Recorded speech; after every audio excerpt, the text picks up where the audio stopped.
सभी तैयार हैं? सेकंड डिक्टेशन है ये आज की। रेडी?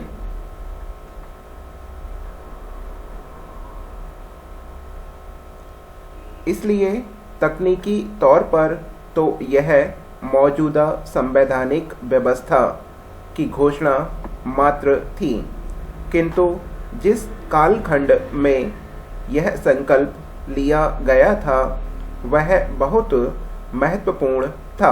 ब्राह्म उस समय कश्मीर घाटी में भारत माता की जय बोलने का साहस करने वाले गिनती के लोग भी नहीं बचे थे। ब्राह्म घाटी में आतंकियों का साम्राज्य स्थापित हो चुका था। ब्राह्म उनकी मर्जी के बिना पत्ता भी नहीं हिलता था। ब्राह्म प्रशासन उनके नियंत्रण में था। ब्राह्म अल्पसंख्यक आबादी को या तो मार दिया गया या उन्हें घाटी से पलायन करने पर मजबूर कर दिया गया था। ब्राह्म हालात यह हो गए कि सार्वजनिक स्थानों पर तिरंगा फहराने के लिए सुरक्षा बलों की मदद लेनी पड़ती थी। ब्राह्म खास तौर से सुरक्षा कर्मी उस समय पाकिस्तान समर्थित आतंकियों के निशाने पर थे। ब्राह्म उस पर घात लगाकर हमले की घटनाएं रोजमर्रा की खबरों का हिस्सा थीं। ब्राह्म सुरक्षा बलों की जवाबी कार्रवाई को पाकिस्तान मानवाधिकारों का उल्लंघन के रूप में प्रचारित कर रहा था। ब्राह्म पाकिस्तान की प्रधानमंत्री रहीं बनर्जी भुट्टो ने इसका बहाना बनाकर कश्मीरी आतंकियों को खुले समर्थन की घोषणा कर दी थी।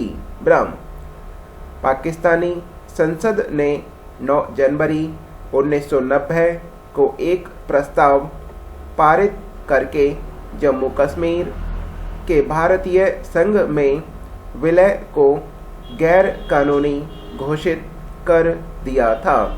ब्राह्म उनका मनोबल इतना बड़ा हुआ था कि पाकिस्तान ने संयुक्त राष्ट्र के प्रस्ताव को लागू करने की मांग करनी शुरू कर दी थी और उसके लिए अंतर्राष्ट्रीय समर्थन जुटाया जा रहा था।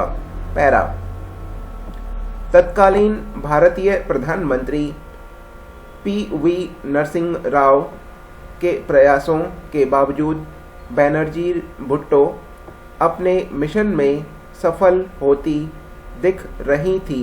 ब्राह्म भारत को यह इन परिस्थितियों की गंभीरता का जायजा तब लगा जब 1993 में अमेरिकी विदेश मंत्रालय से जुड़े जॉन मेल्टन तथा बाद में रॉबिन राफेल अपनी भारतीय यात्रा के दौरान पाकिस्तान के सुर में सुर मिलाते दिखे। ब्राह्म इस्लामिक देशों का संगठन भी इस मुहिम में शामिल हो गया था और कश्मीर के हालात का जायजा लेने के लिए प्रधानमंत्री प्रतिनिधि मंडल भेजने हेतु वीजा की मांग कर दी थी। ब्राह्म अंतर्राष्ट्रीय स्तर पर भारत अलग थलग पड़ता जा रहा था। ब्राह्म यदि उस समय हम एकजुट होकर एक राष्ट्र के रूप में नहीं खड़े होते तो कश्मीर को गंवाने का खतरा पैदा हो गया होता। ब्राह्म उन विपरीत परिस्थितियों में भारतीय संसद ने एकजुटता के माध्यम से जो संदेश दिया उसने आगे बढ़ने की हमारी पीठिका तैयार की थी। ब्रह्म कश्मीर के मामले में वह हमारा पुनर्जागरण था। ब्रह्म संसद के दोनों सदनों में देश की जनता की ओर से एक स्वर में संकल्प लिया कि हम भारत के लोग दृढ़तापूर्वक घोषणा करते हैं कि जम्मू कश्मीर हमेशा से भारत का अभिन्न अंग रहा है और वह सदैव ही रहेगा तथा भारत से इसे अलग करने की किसी भी प्रयास का असंभव साधना द्वारा प्रतिकार किया जाएगा।